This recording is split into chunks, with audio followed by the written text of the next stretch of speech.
तो hello friends, welcome to back. मैं इस नए वीडियो में आप सभी का स्वागत करता हूं।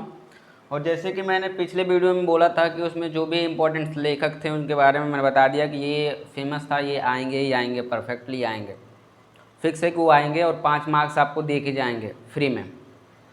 तो जिसमें मैंने लेखक में लिखवाया था 3 लेखक, उसमें पहले सबसे इम्पोर्टेंट क्या बताया था, रामचंद्र शुक्ल के बारे में। रामचंद्र शुक्ल, तो जो रामचंद्र का शुक्ल का जो जीवन परिचय है वो मैंने यहाँ पे राइट किया। थोड़ा सा राइटिंग गड़बड़ होगी बट मैनेज कर लीजिए। तो आचार्य रामचंद्र शुक्ल का जो जीवन परिचय है कैसे लिखा जाएगा, कैसे किया जाएगा, इसमें बताएंगे। और क्या चीज़ें मेंशन करनी है, क्या चीज़ उसमें भूलना नहीं है, इंपॉर्टेंट क्या चीज़ है वो भी मैं बताऊँगा। तो उन चीज़ को आपको मेंशन करना नेसेसरी है कि उनको मेंशन करना ही है, बाकी छोड़ दो वो अलग बात है। लेकिन उन चीज़ों को उसी पे एग्जामिनर बस उसी को नोट करता है कि हाँ ये बच्चा लिखा है तो 5 मार्क्स का आपका होगा। और ये नहीं है कि मैं बोर्ड पे ही बताऊंगा, अगली वीडियो में कॉपी पे कैसे राइट किया जाता है उसके थ्रू अच्छे से मैं बता दूंगा। ठीक है, तो ऐसे ही बने रहिए और ज़्यादा से ज़्यादा वीडियो को शेयर कीजिए, लाइक कीजिए, क्योंकि इतना मेहनत किया जा रहा है तो फिर एक तो लाइक बनती है। तो शुरू करते हैं।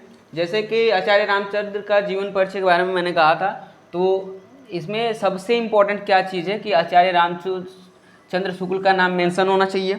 ठीक है, और उसमें जैसे मैंने लिखा आचार्य रामचंद्र शुक्ल का जन्म सन, इसमें सन जो है 1884 1884, ये आपको कभी भूलना ही नहीं है, मेंशन करना ही है।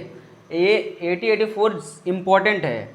किस सन में उनका जन्म हुआ था ये इम्पोर्टेंट है, कहाँ हुआ था ये इम्पोर्टेंट है।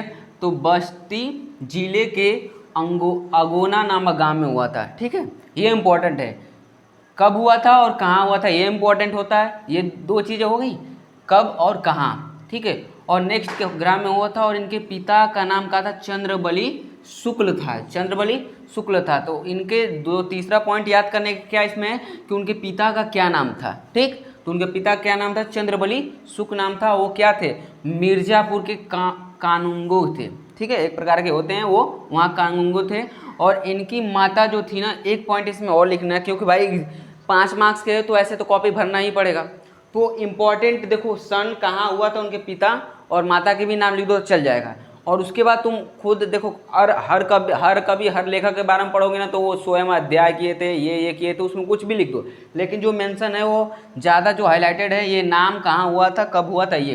तो इनकी माता क्या थी, अत्यंत धार्मिक विचार की महिलाएं थी। अत्यंत क्या थी, धार्मिक विचार की महिला थी ना, पूजा वूजा ज़्यादा करती थी। इनकी जो देखो यहाँ पे इनकी जो प्रारंभिक शिक्षा है, जो प्रारंभिक शिक्षा है उनकी क्या हुआ था, ये पिता के साथ हुआ था। कहाँ हुआ था, पिताजी के पास ही तो हुआ था, वो उनकी तहसील में।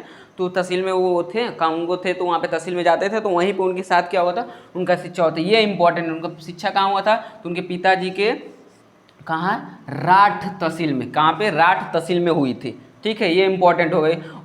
और इन्होंने अपनी 10वीं की परीक्षा जो थी मिर्ज़ापुर के मिशन स्कूल में, ये इंपॉर्टेंट है कि मिर्ज़ापुर के मिशन स्कूल में 10वीं की परीक्षा क्या की थी, उत्तीर्ण की थी, मतलब पास की थी।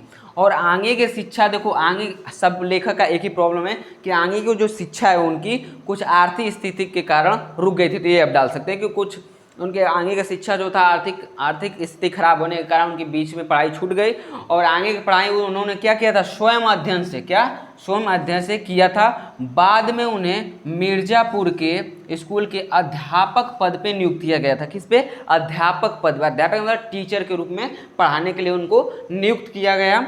उसके बाद है इनका मृत्यु, ये इंपॉर्टेंट, इनकी मृत्यु कब हुई थी, तो 1941 ईस्वी में हुई थी। ठीक है, ये इंपॉर्टेंट है कि इनकी मृत्यु कब हुई थी, तो 1941 ईस्वी में हुई थी। और देखो ये इस पे ये जितना है आपका, इस पे आपको 3 मार्क्स मिल जाते हैं। कितना, 3 मार्क्स मिलते हैं इस पे, 3 मार्क्स मिल जाते हैं। और नेक्स्ट जो है आपको 2 मार्क्स इनकी कृतियाँ यानी रचनाएं लिखने पे मिलती हैं। तो इनकी रचनाएं कौन कौन फेमस है, तो रस मीमांसा, जो रस मीमांसा है वो एक इम्पॉर्टेंट है, त्रिवेणी है, और भ्रमर गीत सार, ये इंपॉर्टेंट है।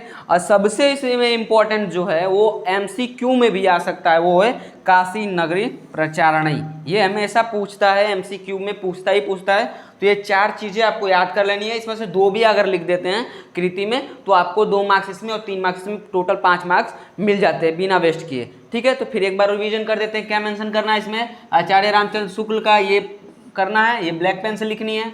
और इसमें कब हुआ था जन्म, तो 1884 में। कहाँ हुआ था, तो बस्ती जिले के अंगोना नामक ग्राम में हुआ था। इनका पिता का क्या नाम था, चंद्रबली शुक्ल था। वो मिर्जापुर के कांगो थे तहसील में, ठीक है। और इनकी माता क्या थी, अत्यंत धार्मिक स्वभाव की महिलाएं थी, मतलब पूजा फारी करते। और इनकी प्रारंभिक शिक्षा कहाँ हुई थी, तो पिताजी के साथ तहसील में हुई थी, ठीक। और इनके अपनी 10वीं की परीक्षा कहाँ उत्तीर्ण की, तो मिर्जापुर के मिशन स्कूल से, मिर्जापुर के मिशन स्कूल से अपनी 10वीं की परीक्षा उत्तीर्ण की। और आर्थिक स्थिति खराब होने के कारण इनकी शिक्षा बीच में छूट गई। और बाकी की परीक्षा जो बाकी का जो शिक्षा अपना वो स्वयं अध्ययन से किया, ठीक है। और बाद में क्या हुआ कि जो मिर्जापुर का मिशन स्कूल था उसी में इनको अध्यापक पद पे नियुक्त किया गया। और इनकी मृत्यु कब हुई थी, तो 1941 ईस्वी में हुई थी। और इनकी क्या क्या रचनाएं हैं, तो रश्मि मानसा, त्रिवेणी, भ्रमण गीत सार और काशी नगरी पंचाणी, ये इंपॉर्टेंट चीज़ें, ठीक है। और देखो इतना ये लिखने के बाद मैं बता दूं, एक बार मैं बता देता हूँ आपको चीज़। देखो मान लो कि अगर मैं इसको पेज मान लेता हूँ, ऐसे मान लो मैं इसको पेज मान लेता हूँ, एग्जाम का पेज जो एग्जाम कापी है, ये एग्जाम कापी मान लेता हूँ। तो आपको यहाँ से इतनी चीज़ें छोड़ देनी है, इतनी चीज़ें छोड़ देनी है। यहाँ पे जीवन परिचय डालिए, यहाँ से इसको लिखिए, ये लिखिए, ये पूरा लिख दीजिए, यहाँ से पूरा लिखिए, यहाँ से पूरा लिखिए, ये सब पूरा लिखिए। और इसको क्या करना है कि इसमें इंपॉर्टेंट जो हाईलाइट करने के लिए मैंने कहा उसको यहाँ पे लिख देना है। जैसे क्या, नाम किसका लिख रहे हो, पिता का नाम, जन्म, उसके बाद जन्म स्थान लिख देता हूँ पूरा, जन्म, उसके बाद जन्म स्थान, उसके बाद पिता का नाम, उसके बाद माता का नाम जानते हो तो माता का नाम लिख दो। नेक्स्ट इसमें क्या लिख देना है, उनकी क्या कहते हैं, उनकी क्या लिख सकते हो, विशेषताएं, मतलब वही अध्ययन का ऐसा क्या हुआ उनका, शिक्षा के बारे में। उसके बाद लास्ट जो है आपका रचना, ये इंपॉर्टेंट है। और ये चीज़ें यहाँ पे ऐसे कोष्ठक में लिख दोगे तो क्या करेगा एग्जामिनर, क्या करेगा, पहले एग्जामिनर इसको चेक नहीं करेगा। एग्जामिनर पहले देखेगा कि नाम सही लिखा है, जन्म लिखा है, इसमें एक भूल चुकी है, मृत्यु लिख देना। उसके बाद जन्म स्थान देखेगा, मृत्यु देखेगा, पिता का नाम, माता का नाम, विशेषता क्या है कि कैसे अध्ययन कहाँ किया, और रचनाएं कृति। यहीं पे देख के वो एग्जामिनर समझ जाएगा कि जब लड़का यहाँ पे मेंशन अच्छे से किया है तो इसमें कुछ चेक करने की जरूरत नहीं है, तुरंत चेक करेगा, 3 मार्क्स इस पर और कृतिया पर 2 मार्क्स देकर आपको 5 मार्क्स दे देगा। क्योंकि एग्जामिनर के पास उतना टाइम नहीं होता है और काफ़ी बहुत सारे चेक करना होता है, तो वो ज़्यादा आपको वो नहीं देखता है, बस देखता है कि हाईलाइट क्या कौन सा किया है, वो अगर सही है तो आपको 5 मार्क्स देते हुए चला जाएगा, उसमें नहीं होता है। और इसमें से का दो अगर कुछ गलती होता है तो वही 4 मार्क्स नियर अबाउट मिल जाते हैं, लेकिन ये 5 मार्क्स आपको मिल जाएंगे बिना टाइम वेस्ट किए।